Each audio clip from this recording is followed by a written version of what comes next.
Welcome to news sir. నేను Sheela. Greater Hyderabad పై తెలంగాణ ప్రభుత్వం focus పెంచింది. ప్రభుత్వ ఆస్తులు రక్షించేందుకు ప్రత్యేక టీంను ఏర్పాటు చేసేందుకు సన్నాహాలు చేస్తోంది. ఆస్తుల రక్షణతో పాటు అధికారులపై చర్యలకు సిద్దమవుతోంది. అసెట్స్ ప్రొటెక్షన్ డిజాస్టర్ మేనేజ్మెంట్ పేరుతో స్పెషల్ వింగ్ ఏర్పాటు చేయనుంది. రాబోయే 2 నెలలు యాక్షన్ మొదలు పెట్టనుంది ప్రభుత్వం.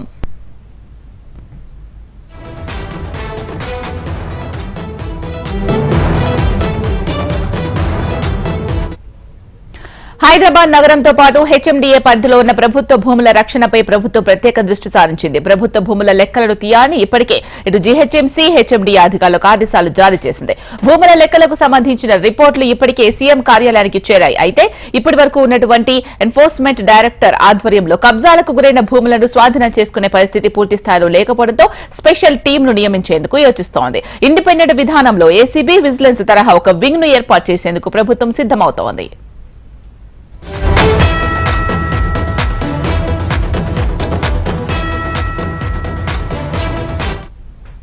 ముఖ్యంగా ప్రజలకు రక్షణ కల్పించడంతో పాటు ప్రభుత్వ ఆస్తులను కాపాడడం, భవిష్యత్తులో ప్రభుత్వ ఆస్తులు దుర్వినియోగం కాకుండా చూడడం, ప్రభుత్వ ఆస్తులు ప్రైవేటు వ్యక్తుల చేతుల్లోకి వెళ్లకుండా చూడడం, ఇక ఇప్పటి వరకు కబ్జాలకు గురైన చెరువులు, భూములు స్వాధీనం చేసుకోవడం లాంటి అంశాలను దృష్టిలో పెట్టుకుని ఐజీ స్థాయి అధికారి రంగనాథ్ను నియమించింది. ఇక్కడ ఇప్పటి వరకు జరిగిన తప్పులను, అధికారుల పాత్రను కూడా తేల్చేందుకు ఈ ప్రత్యేకమైన వింగ్ కు ప్రత్యేకమైన అధికారాలు కూడా రాష్ట్ర ప్రభుత్వం ఇవ్వనుంది.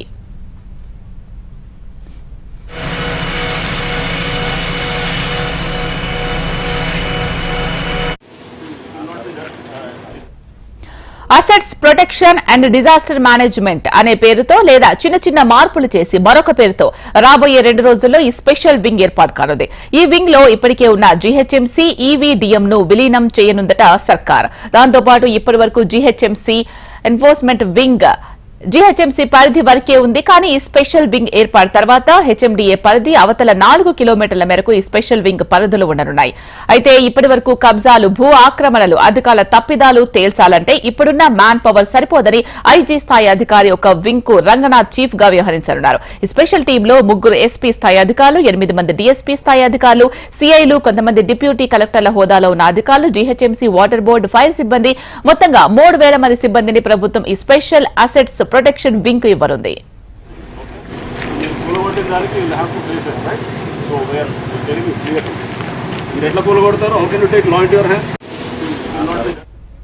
ఇక ఇప్పటి వరకు జరిగిన ప్రభుత్వ భూ కబ్జా భూములను వెనక్కు తీసుకోవడంతో పాటు కబ్జాకు సహకరించిన అధికారులపై కొరడా జులిపించేందుకు సిద్దమవుతోంది. అవసరమైతే కబ్జాదారులపై కేసులు పెట్టేందుకు ఈ వింగ్ కు అధికారాలు ఇస్తుందట సర్కార్. మరి రాబోయే 2 నెలల్లో గ్రేటర్ నిర్ణయాలపై ప్రభుత్వం యాక్షన్ మొదలవుతుందా లేదా అనేది వేచి చూడాలి.